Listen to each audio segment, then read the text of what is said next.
Yo guys, it's slyroh. You already know that today I'm bringing you guys my battle for week 1 of the NSTL. This week we're taking on Helmy and his Wisconsin Weezings. Now, what is the NSTL, you may ask? Well, I have no idea what it stands for, so leave your best guesses in the comments below. But it is a, showdown draft league format,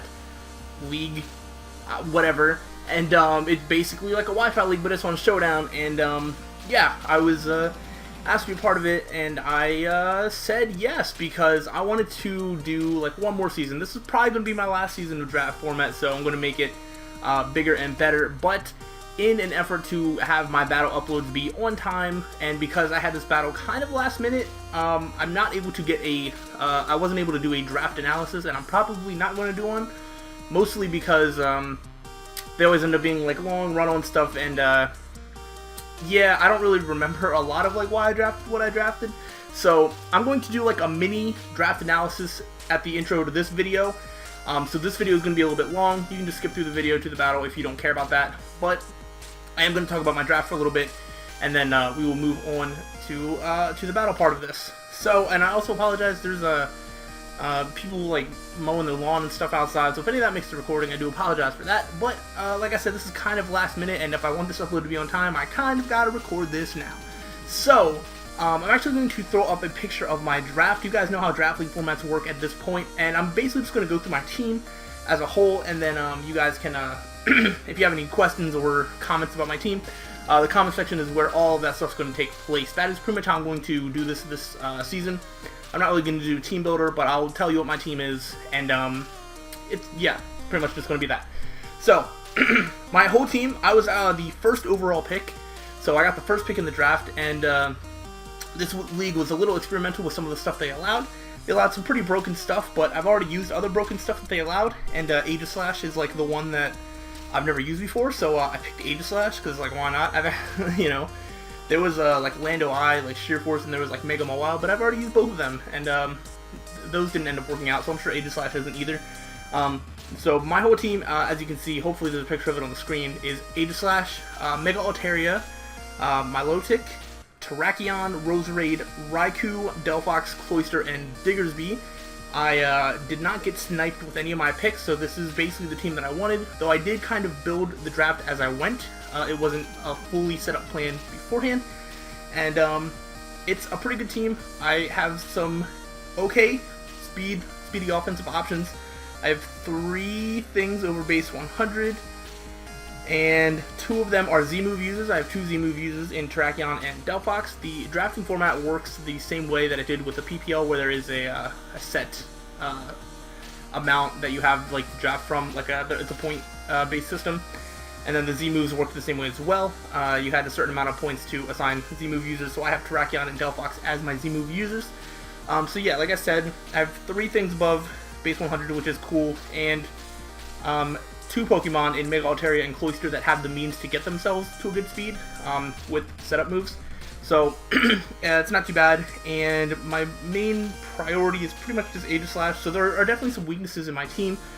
I have a few more switch-ins than I did with my PPL team, but it's not a perfect team, but it is a pretty good team, and I think it gives me a lot to build with every single week. So yeah, I got good physical offense, good special offense, really good special offense, and some things that I think can take people for a surprise. So that is my whole draft. You see it there, and now we're going to move on to my week 1 team.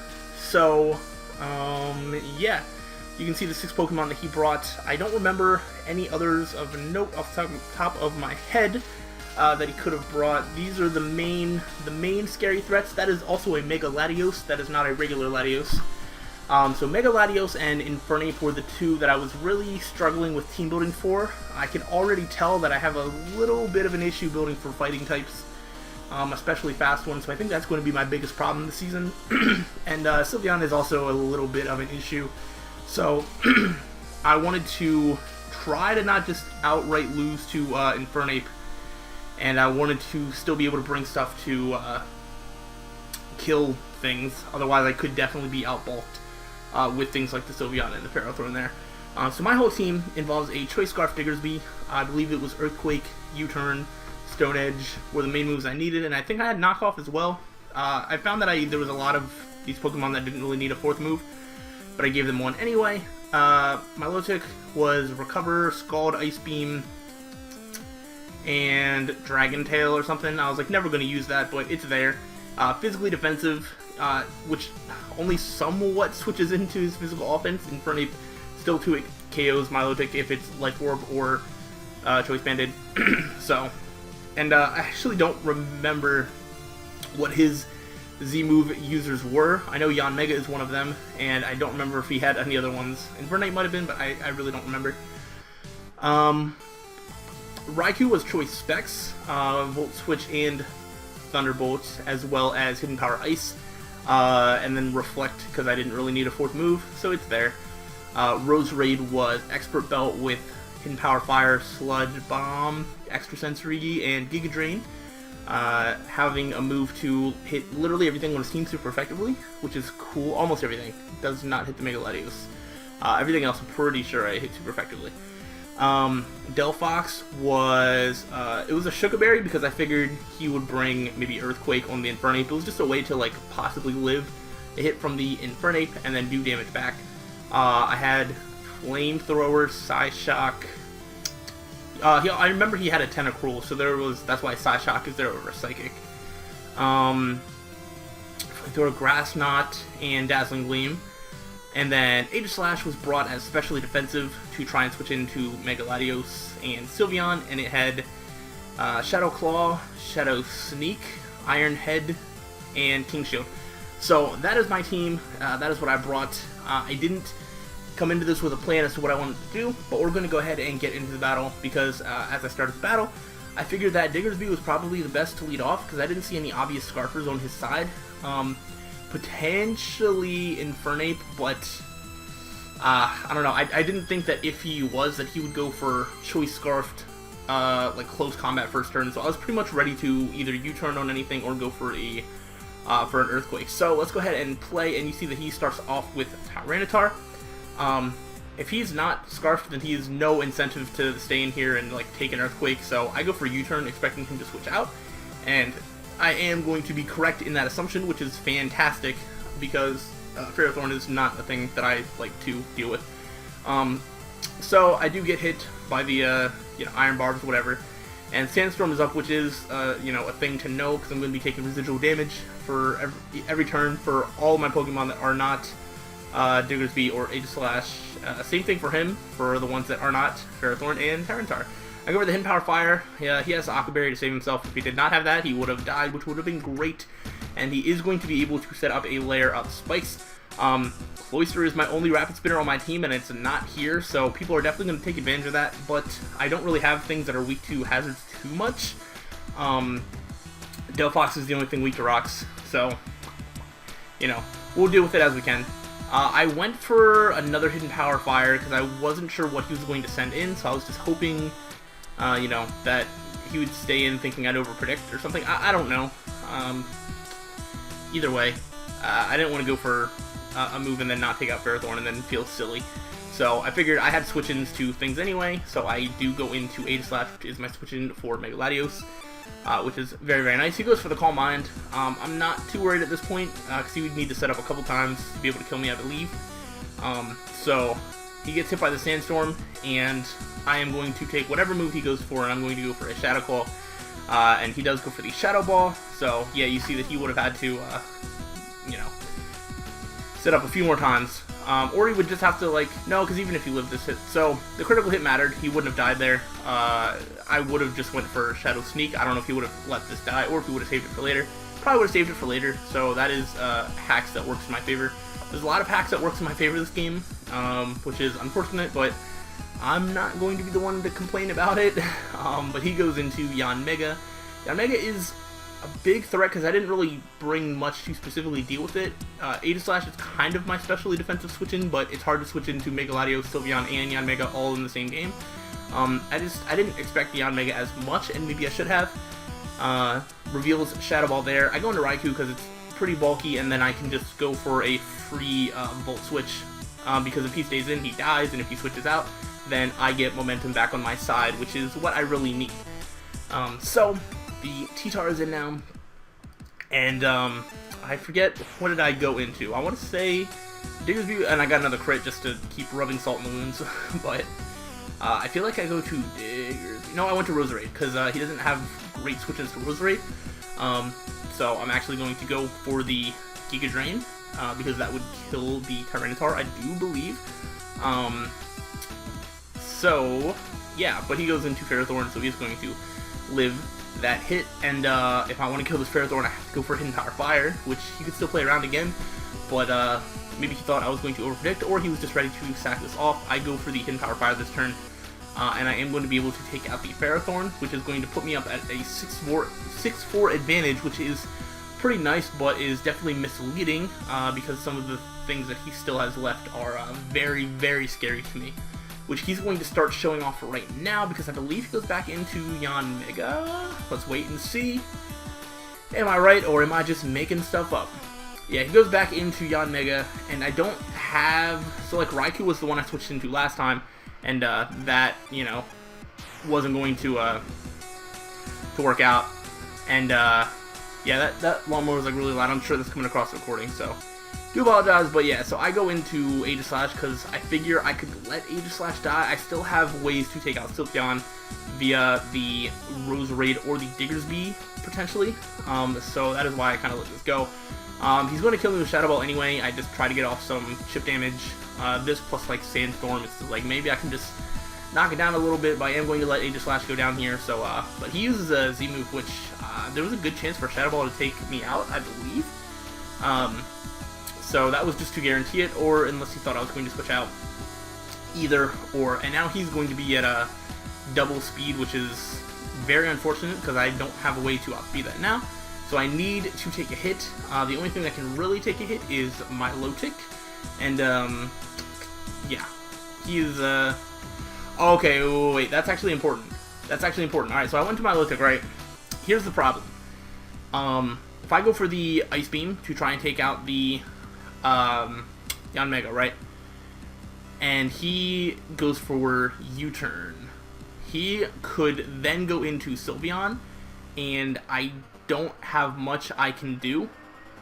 He could start setting up Calm Minds or something like that, and because of that, I really just... I feel like this was the turn that like I really wanted to try and like win, because like if Sylveon comes in on my low tick, I really don't have much I can do, and then I have to try switching in. So that is why I try to catch Sylveon on the double switch, or I try to go into Diggersby, because if he U-turns now, it doesn't matter what he goes into, because then I just get a free Earthquake off and I kill something, or he switches back into this, which would still be an issue. So maybe this wasn't the best play, but that was the thought process at the time, was to prevent him from just going into Sylveon and like make my life miserable. He actually goes for Giga Drain, which is going to make my life even more miserable. I did not like this. He's faster than me now, even though I'm Scarfed, because he's at 2.5 times speed. I don't have anything I can like directly switch in, so Diggersby goes down, and it is looking a lot less good for me. Yanmega ends up being a way bigger issue than I ever thought it would be, which is very unfortunate. But if I would have gotten that prediction right, this battle would probably be looking a lot different. So it's hard to say, you know, exactly like what like could have been done differently or like better or whatever. But like, yeah. Now I go back into this. I just go for Ice Beam, and you see how much damage that does. I think, yeah, based on where he was at before, that definitely would have killed me on Mega if I just stayed in and went for Ice Beam. Which I guess makes sense, because then he just gets a free switch into Sylveon, so I probably don't get out of that either way. Well, no, because Diggersby would still be at full health, so I could sack something off and then bring in Diggersby with Yanmega dead, and I think Earthquake honestly might be able to clean up the game from here. So yeah, so staying in and Ice Beaming the Yanmega and killing it, I think would have won me the game. I don't 100% know. Because I'm not sure what type of Sylveon he was, so maybe a Hyper Voice could have taken me out or something. But we're going to see this, like, 1v1 go on for a little bit. I get his Scald Burn, which doesn't matter at all. And you can see that he doesn't, can't do much to like take me out. We're both kind of just sitting in here, like not being able to take each other out. The only thing I have left that can really do damage to Sylveon is the Roserade, so I basically need to catch him on a turn where he's below. I wanted to get him below 80%. I believe the roll was like 72 to 86%, somewhere in there. So I wanted him to get below 80%, but so that's why I kept attacking. I go for the Scald, and funny enough, I get another Scald burn, and this one matters a lot more because it's a Burn Tyranitar. So that's very unfortunate for him. And I'm going to go ahead and just keep scalding him, I believe. I think... No. Okay, let me see. He goes for the Stealth Rock. Yeah, he gets up Rocks, which is bad for my Delphox for sure. And, well, bad for everything, because now there's a layer of Spikes and Stealth Rocks. Which, even though my team isn't necessarily weak to them, at this point in the battle, late game hazards are not looking good for me. That wouldn't have been an issue if I would have gotten the right predictions off earlier in the match, but because I didn't, we are now in this situation. So he's going back into Sylveon, and we're kind of here again, but because I keep attacking, he's now below 80%, even though he could just go for a Wish. Man, I didn't know, and it was pretty much my only option to try. So I'm pretty sure this turn I go into Roserade. Nope, I go to Raikou. Oh, okay, the plan was to sack off Raikou, and then go into Roserade, because if he predicts that and goes for Psyshock, that wouldn't have been good for me. But it goes for the Wish, so even if I did make the switch straight into Roserade, he could just protect right there. And yeah, so he's going to show off the Quick Attack, which is pretty nice, and all that good stuff. And he did go for the Wish, so now he's going to be back up at full, which basically means I don't really have much I can do. So right here, I'm pretty sure I go into Roserade to just try and get off as much damage as I can. If I'm able to get him down to really low, like below 50, there's a chance that Delphox could take him out. But it's not looking good for me at this point in the battle.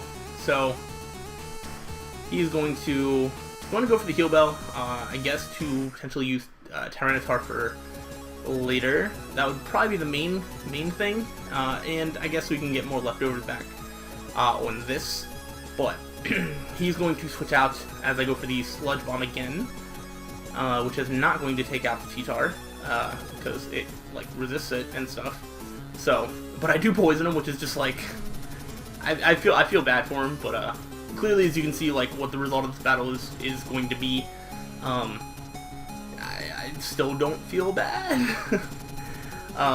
But he switches out again, tricks me into going for the Giga Drain, which sucks. It's literally the only thing that, well, it doesn't suck. It's literally the only thing that Yanmega could live, but because of the Sandstorm, he actually goes down to the Sandstorm damage, so that's good enough for me. Yeah. So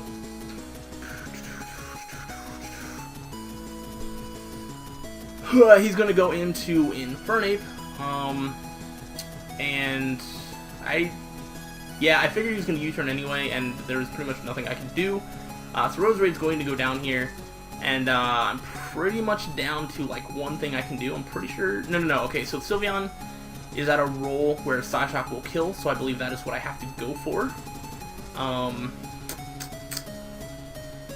Yep. So I probably go into Delphox and try for the Psyshock. And I have to remember why this does not end up working out. Because I actually don't remember. Because he predicts it and goes into T-Tar. That is an issue.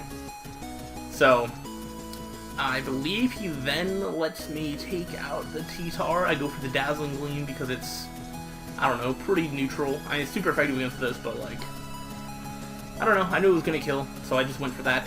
And so Delphox is going to get a kill here. But then we're back into this, so like,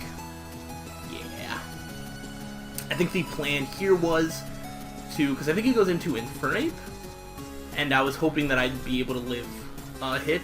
I didn't do the calc, there wasn't really any need to, because if I switch into my low tick on this, then yeah, it doesn't do me any favors. So he's gonna take me out to close combat, and that sucks. So there's not a whole lot more I can do. So the rest of the battle, I'm actually going to speed up the rest of the battle. Let me see. There we go.